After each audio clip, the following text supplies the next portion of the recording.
Hello, YouTube. I want to do a quick review of an FX2 canister filter, Fluval FX2 canister filter on my 75-gallon tank. It will fit inside the cabinet, but I don't put it in the cabinet. I like it outside. Then to start with, this is a very good filter. I had it before. I have a Penplex 1000 on this tank, and that did well. It clogs up. You can still see debris inside the tank for, as it starts to get old and you have to clean it out. But this FX2 I've had running for a month now. I installed it when I first installed it. I took all the media and all of the beneficial bacteria media that I had in my Penplex and moved it right over into the FX2.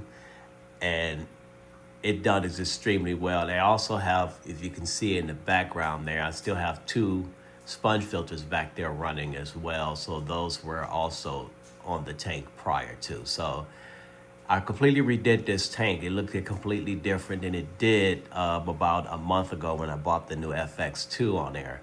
I completely drained the tank and everything came out and redid everything.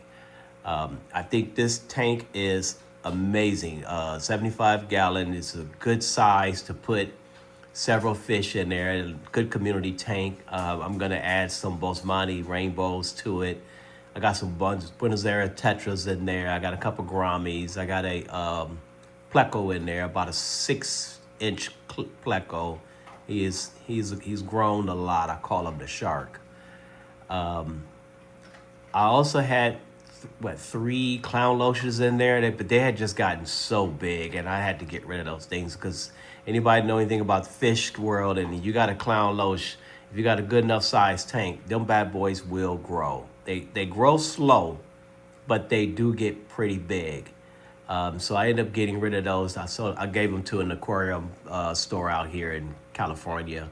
Also with a albino pleco that I also had in the tank. He was pretty big. He was roughly 8 inches. He was big. I had to get rid of him too. He was just too big. So I was trying to go with something smaller.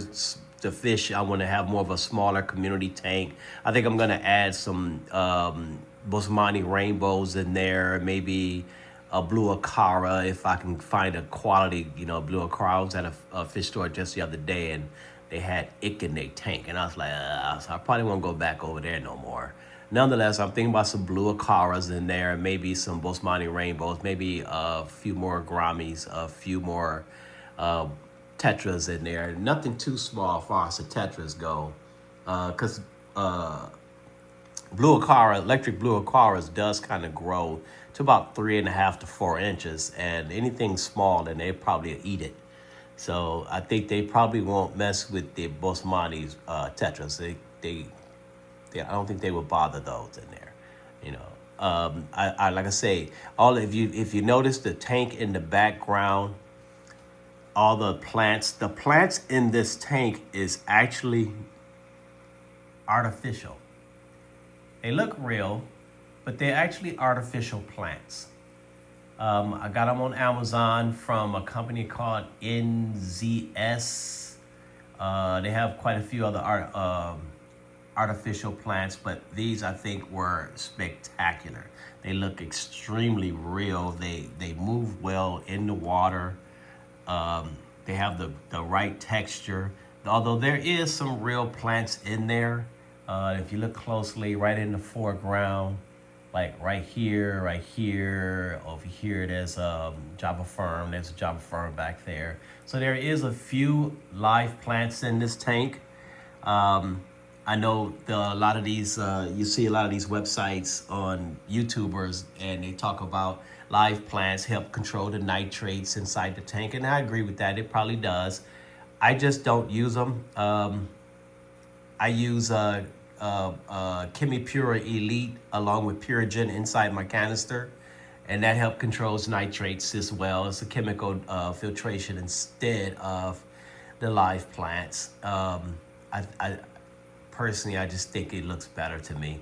Live plants is cool, but I had terrible time with live plants, trying to get those bad boys to stay alive. I know Java ferns, they're pretty robust, but a lot of them, you know, I had some swords in there and a couple of other little plants in the tank before I redid the tank, and I couldn't keep those plants alive to save my life, you know. So, I mean, I tried everything, root tabs and leaf zone and several different other products just to, you know, to help with the fertilization of the live plants.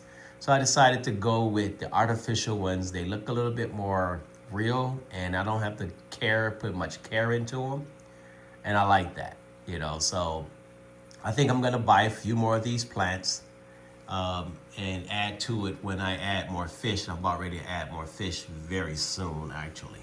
So one thing I can say about this FX2 canister filter from Fluval, if you're interested in buying one, I would highly recommend it. It is a powerhouse and it works extremely well on a 75-gallon tank. And you can put it on something maybe even smaller or even bigger. I think it'll probably handle a 90-gallon tank, would be pretty decent with the FX2. It's a powerhouse. It really does extremely well. And it's definitely worth every penny that I paid for it. That's my little quick review. If you want to buy you one, I would highly recommend it. FX2 from Fluval. Filtration for your aquarium. That's my review. Peace.